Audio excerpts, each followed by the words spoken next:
বিমল বৰা ডাঙৰীয়া, আমাৰ মাজত উপস্থিত অসম চৰকাৰৰ মুখ্য সচিব শ্ৰী ৰবি কোটা ডাঙৰীয়া, দূৰদৰ্শনৰ ডাইৰেক্টৰ জেনেৰেল শ্ৰীমতী কাঞ্চন প্ৰসাদ ডাঙৰীয়ানী, আমাৰ মাজত উপস্থিত থকা সাংস্কৃতিক বিভাগৰ প্ৰধান সচিব কল্যাণ চক্ৰৱৰ্তী ডাঙৰীয়া, অসম চৰকাৰ আৰু দূৰদৰ্শনৰ বিষয়া কৰ্মচাৰীসকল আৰু উপস্থিত সুধীবৃন্দ।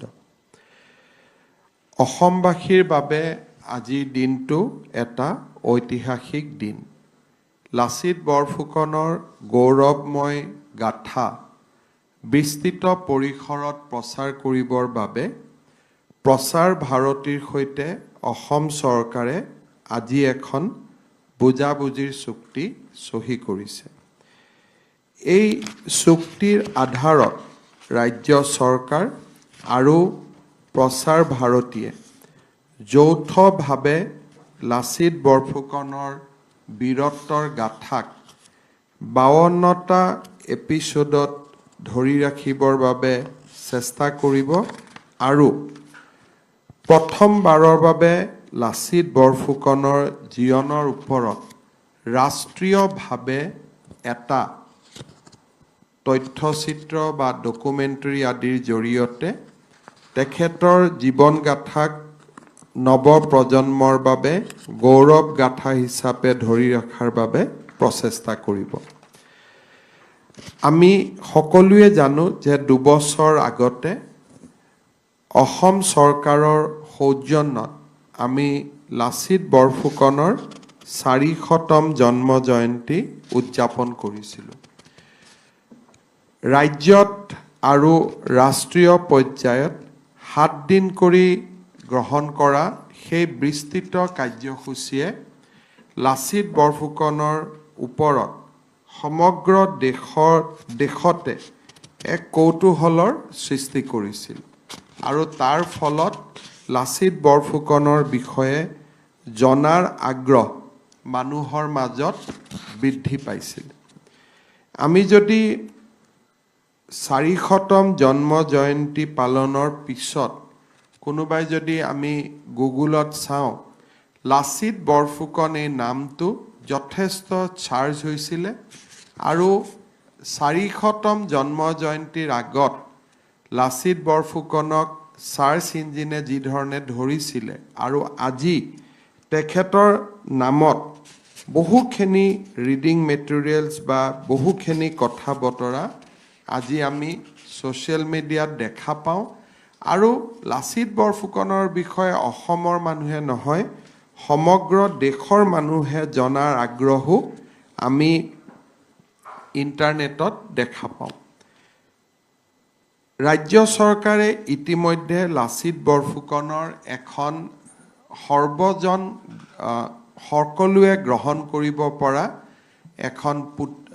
কিতাপ প্ৰকাশ কৰি উলিয়াইছিলে অৰূপ দত্ত ডাঙৰীয়াৰ সম্পাদনাত আৰু ইতিমধ্যে সেইখনক আমি 24টা ভাৰতীয় ভাষাত আমি প্ৰকাশ কৰিছিলোঁ। ইয়াৰ পিছত আমি সকলোৱে জানো যে 125 ফুট উচ্চতাৰ লাচিত বৰফুকনৰ প্ৰতিমূৰ্তি প্ৰধানমন্ত্ৰী নৰেন্দ্ৰ মোদী ডাঙৰীয়াই হোলোঙা পাৰত উদ্বোধন কৰিছিল। ইয়াৰ পিছত আৰু এটা আমাৰ প্ৰচেষ্টা চলি আছে আলাবৈত সেই শৰাইঘাটৰ যুদ্ধৰ সময়তে প্ৰাণ দিয়া 10,000 সৈনিকৰ স্মৃতিত এখন সুন্দৰ ৰণ উদ্যানৰ নিৰ্মাণ আৰু মই ভাবোঁ যে অহা বছৰলৈকে সেই উদ্যানখনৰ নিৰ্মাণ বা স্মৃতি সৌধটোৰ নিৰ্মাণো আমি সমাপ্ত কৰিব পাৰিম। এই গোটেই প্ৰচেষ্টা আমি মাত্ৰ এটা অনুষ্ঠান কৰি এৰি দিম তেনেকুৱা এটা প্ৰৱণতা সাধাৰণতে সোণালী জয়ন্তী, হীৰক জয়ন্তী আদিৰ লগত সমবেষ্ট হৈ থাকে। অনুষ্ঠানটোৰ পিছত তাক স্থায়িত্ব বা যুগমীয়া কৰাৰ প্ৰয়াস আৰু প্ৰচেষ্টা আমি সাধাৰণতে দেখা নাপাওঁ। লাচিতৰ জন্ম জয়ন্তীক পালন কৰাৰ পিছত আমি এটা দায়িত্ব হিচাপে গ্ৰহণ কৰিছিলোঁ যে লাচিত বৰফুকনক আমি ৰাষ্ট্ৰীয় মানচিত্ৰত প্ৰতিষ্ঠা কৰিম আৰু সেই জাতীয় দায়িত্ব নিৰ্বাহনৰ বাবে আমাৰ প্ৰচেষ্টা এটাৰ পিছত এটা আমি হাতত তুলি গৈ আছোঁ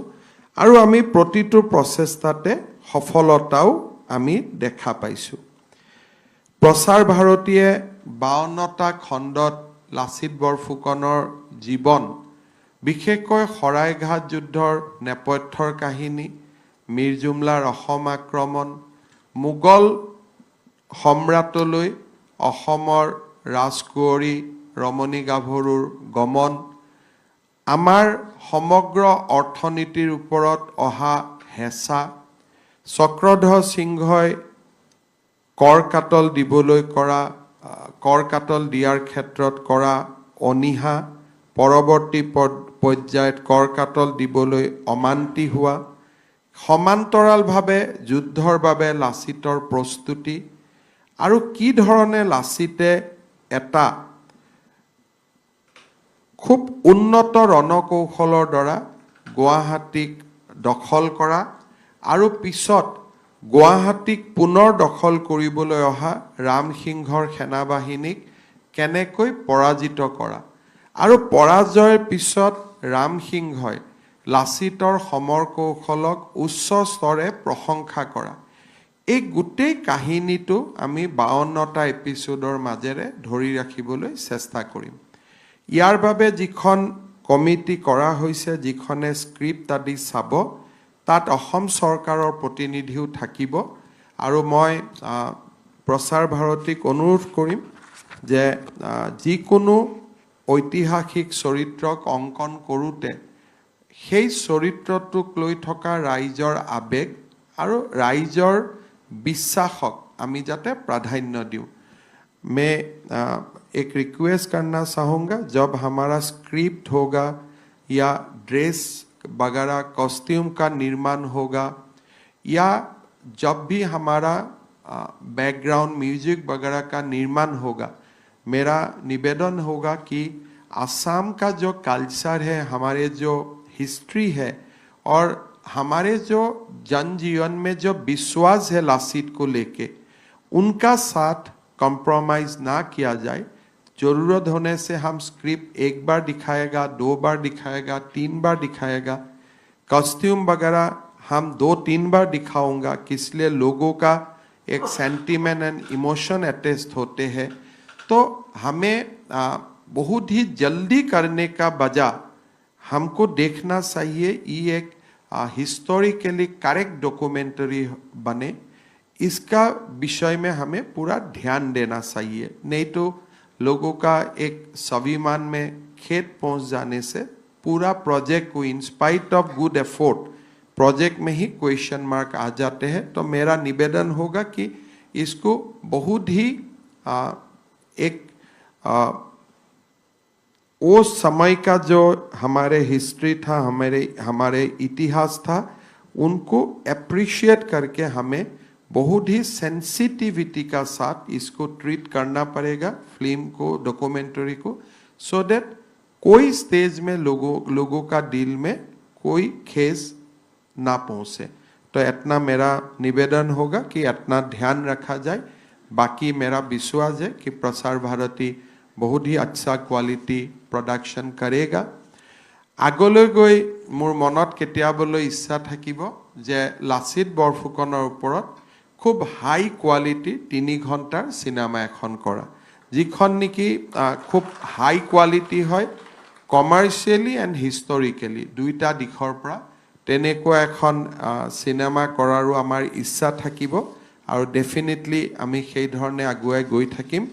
পুনৰ এবাৰ প্ৰচাৰ ভাৰতী আৰু অসম চৰকাৰৰ সাংস্কৃতিক বিভাগক ধন্যবাদ জনাই মই মোৰ বক্তব্যৰ সামৰণি মাৰিছোঁ ধন্যবাদ